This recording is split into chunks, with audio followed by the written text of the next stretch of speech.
everyone and welcome back to the channel. In this video, I will be doing a tier list ranking all of the the fiction books I read in the second half of 2023. Yes, I'm continuing with that little tradition. And a friendly reminder that with tier lists ranking books I've read, I do try and match rank to rating, but I can't always do it in a one-to-one fashion exactly, because I try to prioritize raw enjoyment, raw emotional impact over perhaps a more intellectual one, but still, broadly, it should match.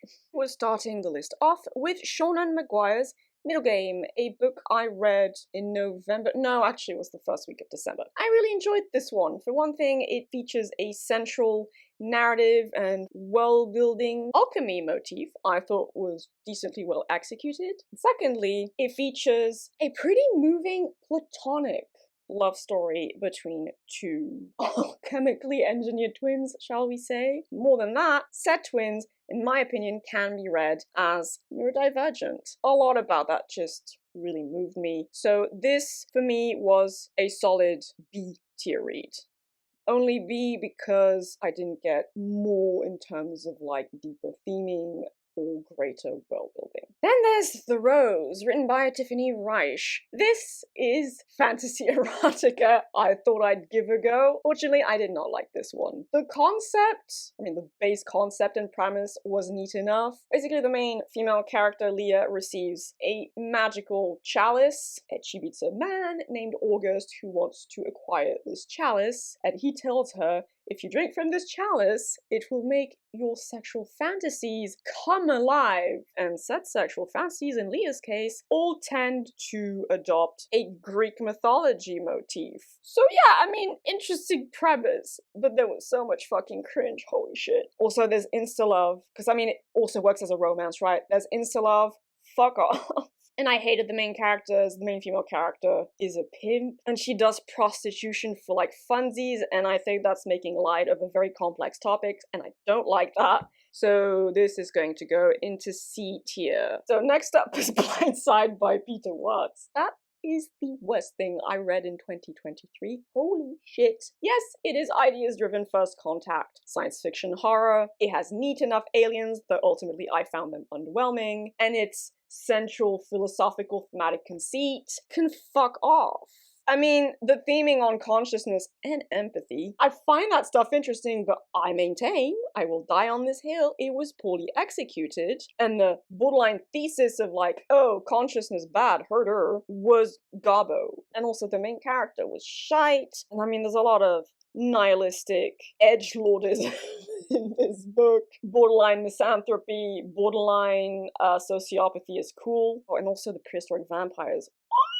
That world building was hot garbage. Fight me. So this is going straight into D tier. No ifs and buts about it. Then there is the Our Vitreous Womb Quartet, written by Haldane B. Doyle, a personal friend of mine. This is a series of ideas-driven science fiction novellas set very far future, and which feature a species of what I like to call neo-humans. The story revolves around a main character whose direct point of view you never actually get. Each novella follows a character who impacted this central through-line character. All of them are quite interesting, and then of course the ideas. There's a lot of things to think about in terms of artificial selection, eugenics, and whilst some of the ethical ramifications of the ideas explored in the series won to my personal values taste, I guess, I'm still quite impressed by what my friend accomplished in the span of 4 novellas. So, taking all of this into account, I would say this was a lower B to upper C tier read for me. For now, I'll place it in B, but I might rearrange all of this. I also read When Women Were Dragons, written by Kelly Barnhill, and I really enjoyed that one. It was genuine contemporary feminist SFF. Women in the story, which largely takes place in a version of our world, women can dragon, so literally transform into dragons, and this kind of serves as a metaphor for repressed female pain, rage, resulting from, well, being female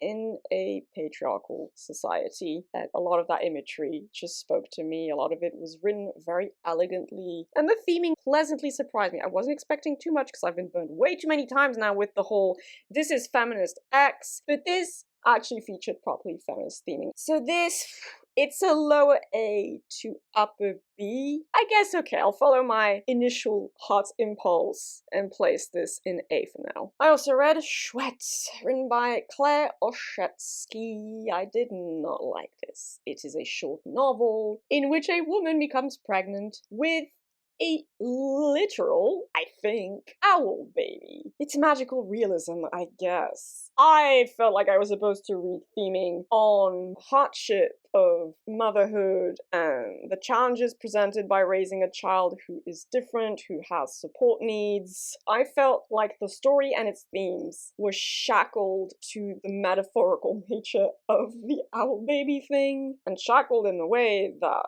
detracted from the potential quality of the theming and then the emotional impact of the story. I didn't feel much of anything. This was definitely a C tier read. It's gonna go under the fantasy erotica, because at least with the fantasy erotica there was some scenes that were well done, and Greek mythology, so point has to go to mythology over the questionable owl baby.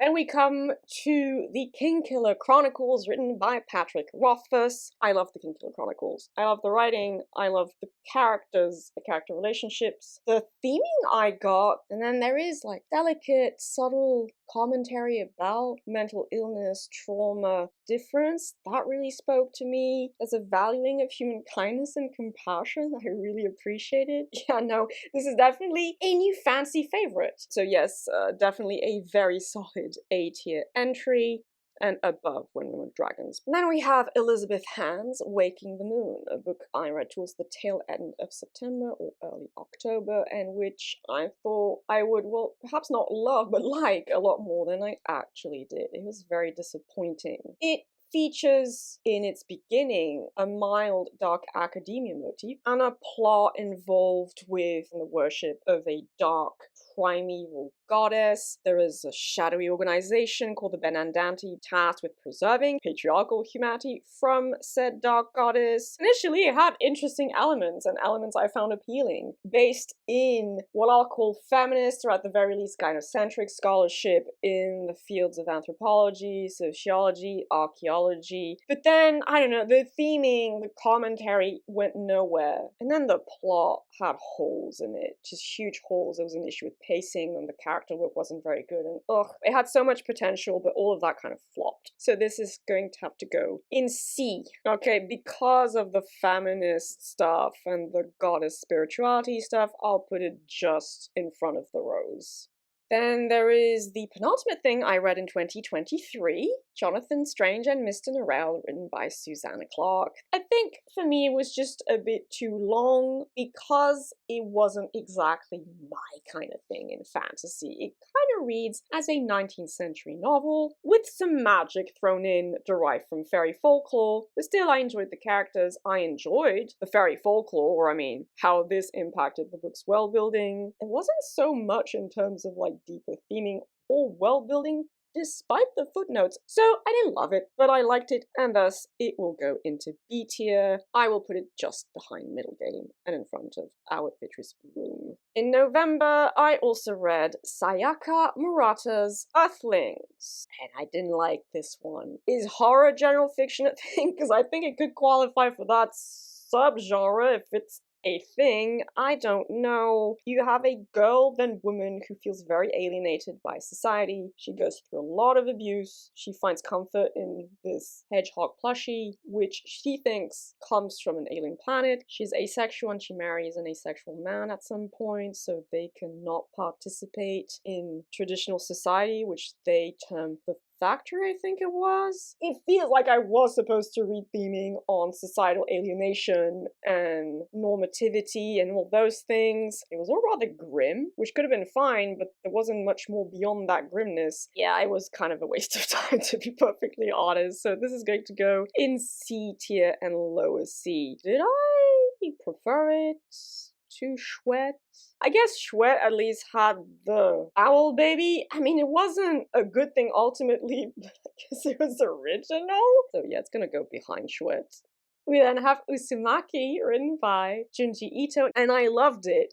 Uzumaki is just a brilliant, near-perfect example of cosmic horror, psychological horror, and oh yes, body horror. Spiraling around the motif of spirals. And there is a town in Japan where creepy shit happens with spirals, and potential eldritchy origins are involved as well, and the art style was amazing as well. It was just beautiful and horrifically beautiful, and I was reminded of Lovecraft because freaking duh, and Mieville and Jeff Vandermeer. So yes, this is going into S tier.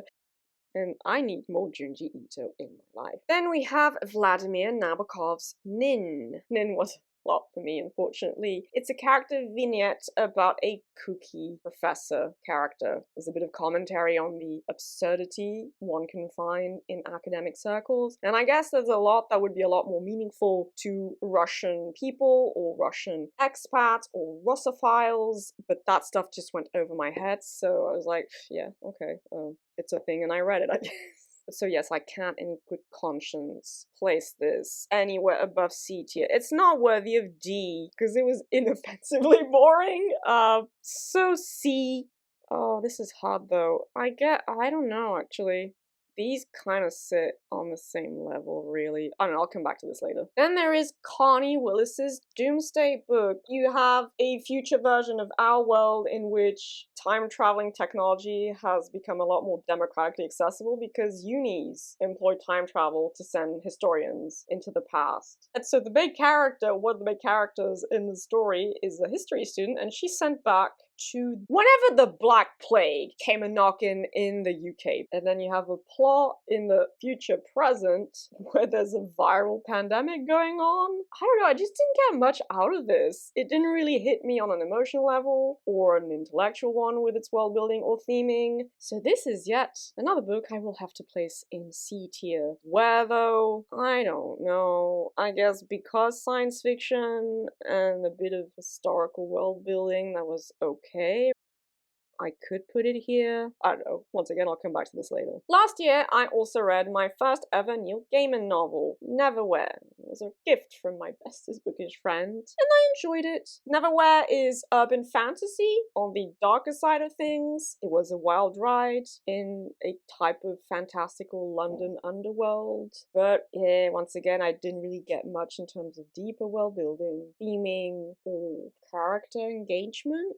I did enjoy Gaiman's prose, though, I will give him that. So, it's one of those books that was really pleasant to listen to, but that's it.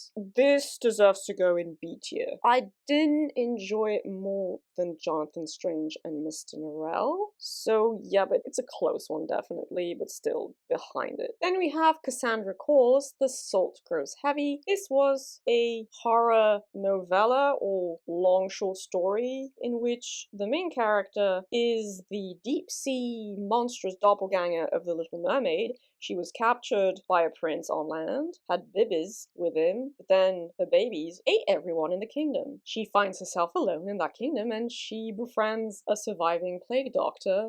They go traveling in the countryside and then they come across this super creepy village where you got three peeps who clearly are the relatives of Dr. Frankenstein, and there's a lot of body horror, and that's about it. The prose was quite beautiful in places, I will give the author that. It was very evocative and inspired in places, and the main characters are kind of neat conceptually. It was enjoyable while it lasted, but that's about it. Like, there's not much I can even say about this story. There wasn't any disappointment in any major way, but there wasn't much there either, so I guess I can put it at the top of C tier? Yeah, sure, why not? And then we have The Once and Future Witches, written by Alex E. Harrow, which I read right after I finished When Women Were Dragons, and actually I would recommend pairing those two as they share a lot of similar feminist themes. Although I think When Women Were Dragons is a bit better overall. Still, I enjoyed The Once and Future Witches. It features three sister characters who kind of stand as incarnations of the triple goddess archetype, and they practice witchcraft in the 19th century in the United States. I definitely enjoyed the pagan or neo-pagan, as it were, derived imagery, and then yeah, just the witchiness of it all. It's a bit darker than When Women Were Dragons, and it had a bit more bite with the way the narrative illustrated the anger of oppressed women. So this one is going to go into B tier. Yeah, I mean, I guess it's kinda on the same level as Middle Game, but Middle Game just kinda really tugged at my heartstrings with its love story and characters. Then we have Rivers Solomon, Sorrowland, an example of what I call magical science fiction. The story features fungal shenanigans, kind of, because the main character is infected with a shroom that transforms her into a superpowered monster type thing. She had some takes I didn't enjoy of like, am I really a woman? Even though she literally births two children in the woods. I just don't have any patience for that. It did have some theming on like social injustice and that kind of stuff, but for me it was very surface level theming and a lot of just me, I'm very angry kind of theming just lacked cohesion. I don't know. And then the shroom itself, not much was made of it, and I'm like, aw, you're underutilizing shrooms as a world building device? Meet Dix. Yes, another C tier entry. I guess it's gonna go towards the lower end of it too, because it's so mediocre. In the second half of 2023, I also read books 2 and 3 of the Black Jewels trilogy written by Anne Bishop. Can't remember the title of book 2, but book 3 was Queen of the Darkness, steamy romance fantasy with a fair bit of edge and imagery tied to witchcraft and spiders and blood and dark gemstones and all that jazz. The world building was pretty confusing. I never got answers to a lot of things, though it did get better in books 2 and 3. And the characters were actually decently endearing by the time I finished the trilogy. Book 1 was the perfect palate cleanser when I read it, and books 2 and 3 were an enjoyable ride overall. Still, we're all clear on the fact this is not going anywhere above C tier. I will put it above, or I mean in front of The Salt Grows Heavy, because at least it had more layers to it, and I wasn't left disappointed like I was with Waking the Moon, so that's my reasoning. Then we have God of Small Things, written by Arundhati Roy. This is a Man Booker Prize winner. I read because of my bestest bookish friend. This is not the kind of book I would pick up on my own. It features a very tragic general fiction story centered on, well, the experiences of a family, but most of all, a pair of twins in this family. There's pretty strong theming on the impact of tragedy on a family and on the value of love in the face of life's tragedies and on the value of valuing the small things in life, because tragedy can strike at any moment. I wasn't a super big fan of the structure. The prose was a bit too fancy for me in places, but not bad by any means. It's just not the thing I really vibed with. I think overall I have a more positive than not impression of this, so I will put it in lower B. I guess they kind of sit at the same level. And then we come to Octavia E. Butler's Xenogenesis trilogy, and I divided it into two books, or two entities, because there was for me a very significant difference in quality between the beginning of the series and its end. So we'll start with Dawn, which is, again, in my opinion, the best of the three, with relentless theming on colonialism, genocide, and sexual violence and grooming on its own, but also, more importantly, in relation to the previous two phenomena. It also features a very interesting alien species. They have 3 reproductive categories, so quite a bit of creativity with their species building. It wasn't perfect by any means, especially not for me, but still. Adulthood Rights, which I'm shoving with Dawn, wasn't as good as book 1, but it did provide a conclusion to the story's theming and overarching narrative. So they will go in B tier. I could put it in the middle, I suppose. On its own, it could probably go up here. Dawn, I mean. As the duology, oh wow, this is so hard. Because the theming was just top tier, right? But then I did have issues with the gendered characterization, and there was something about genetic determinism I really didn't like, so I'll leave it there for now. Then there is Imago, book 3 of Xenogenesis, and oh, I very strongly disliked it. I don't think it added anything in terms of greater storytelling, and certainly not in terms of theming or world building. So by that point, all I could experience were the negative aspects of the trilogy, and I just didn't get the point of it in the slightest. So this is going to go in C tier and lower C, because it was just abjectly pointless and infuriating, and I would so not recommend it. Just don't bother with this one, it's so not necessary. Read Xenogenesis as a duology, I think you'll have a way better time, because honestly reading Imago then retroactively kind of tainted my enjoyment of the series as a whole.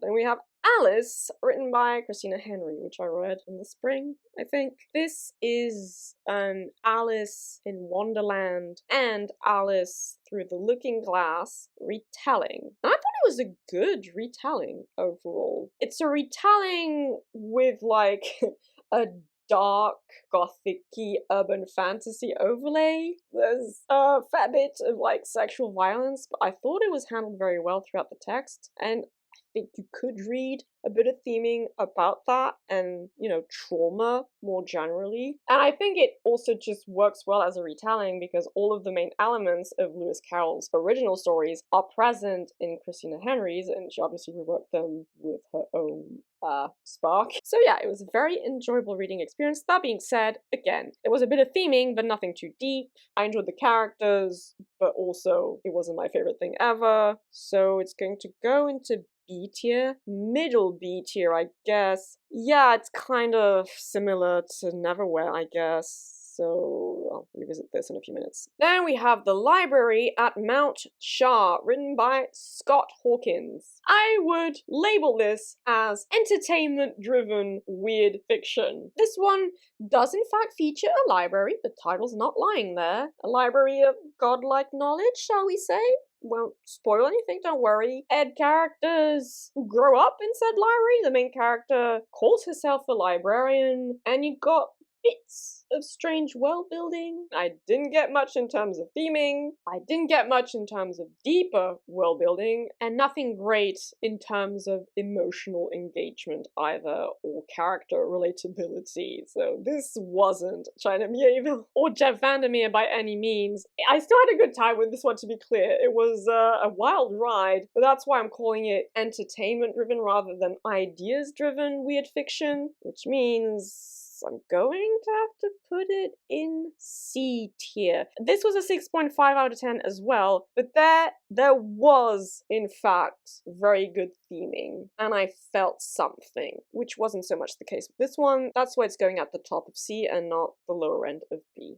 Down to the final two. There is a bit of Kingkiller I'm considering apart from the main series, A Slow Regard of Silent Things, still obviously written by Patrick Rothfuss. This is a very short character vignette about Ori. It follows Ori during a week of her life and gives you, a portrait of this character who is very damaged and lost in a way, but she is also very genuine and sensitive and beautiful. And the whole thing was very gentle, delicate, lyrical. It kind of felt like a piece of music to me, which isn't something I've ever really experienced reading a book before. It was a very pleasant experience though. Beautiful musical writing about a beautiful character whom I relate to, but in an indirect way. It was also a gift from my bestest bookish friend, so it's special in that regard as well. It could technically go at the top of B tier, but given its significance, it's going to go in lower A. I will put it behind When Women Were Dragons, because When Women Were Dragons is a fully told story with also emotional impact, but also, actual theming and stuff. So yeah. And finally, we have Hilary Mantel's The Cromwell Trilogy, or the Thomas Cromwell Trilogy. The first book of which is Wolf Hall, book 2 is Bring Up the Bodies, and book 3 is The Mirror and the Light. This is a historical fiction trilogy centering on the life of Thomas Cromwell and on the Tudor court of Henry VIII. And it features the very historically significant events of the Protestant Reformation and the Church of England's separation from the Church of Rome, of course, in all those philosophical debates and religious debates, etc., etc. The character work was superb, and Thomas Cromwell was a fascinating character to follow. There's also interesting theming on the costs of large-scale societal change because of the religious debates that emerged out of, you know, the Protestant Reformation and all of that. So there was good theming there, a lot of political machinations at the court of Henry VIII. Now, it's not specifically my thing, it's not even necessarily my favorite period of history. I guess I would prefer political machinations in something like A Song of Ice and Fire, and I didn't relate all that deeply to any character, even though I found the character work interesting. Yes, also somewhat of a mixed bag, but definitely one that was more positive than not. I certainly enjoyed listening to this story. So yeah, this one is also going to go in B tier, upper B most definitely. So second half of 2023 wasn't all that good, although this was so good. This was really good and a pleasant surprise. This was freaking excellent. But yeah, heavy C tier. You win some, you lose some, I guess. Oh, I wasn't all that bad either, I don't want to exaggerate. Do I want to change anything? This, no. This is good. So here, I'm a bit conflicted because this was really very, very good, even though it wasn't specifically my kind of thing. And this I loved because of the way the love story and the characters moved me. Yeah, I have to do it because, again, I try to prioritize raw feeling and enjoyment with these tier lists. Although this one moved me as well, especially when I finished it. So you could consider them on the same level, but yeah, I will put Middle Game in front of Wolf Hall, I mean the Thomas Cromwell trilogy. This one's hard too though, because I rated all of these with a 7 out of 10, I'm pretty sure. Dawn was just excellent with its theming, but then it had significant flaws as well. This one, I just enjoyed. Okay, I'm going to put this like that, and then it had good theming too, but Butler's is just somewhat above that. Okay, like that. Neverwhere and Alice, honestly, really on the same level. Doesn't matter. This is right. I have to prioritize science fiction and fantasy over general fiction. This, yes. This in front of these, because yes, I just had fun with them. This was an enjoyable horror short story. I guess this had elements I preferred, but it was a huge disappointment. So yeah, okay, yep. Oh, okay, no. Do this because SF Masterworks, I don't know. No, it had more going than the fantasy, erotica, romance. Yes. Well, at least it tried with the shroom shenanigans. So, yeah, look, you can go in front of Nabokov, yeah, I guess. And no, this was really not good. I'm tempted to put this in D, honestly, because it was just, it soured my appreciation of the trilogy, so you know what, fuck it. That way it stays one line, perfectionism thing. So, you can go at the top of D, and you were shite. You stay there. Suck it. Hopefully, I'll have a few more things in B and A this coming year in both halves of 2024, fingers crossed. But so that will be all for this ranking of all the books I read in the second half of 2023. I hope you had, once again, a very good reading year overall in 2023, and I hope your reading year in 2024 will be just as good or even better. And on that final note, I hope you will have a lovely day, evening, or whichever time of day you prefer. Do take good care of yourselves. Thank you for the continued support, and I shall see you all reasonably soon in the next video. But until then, bye-bye.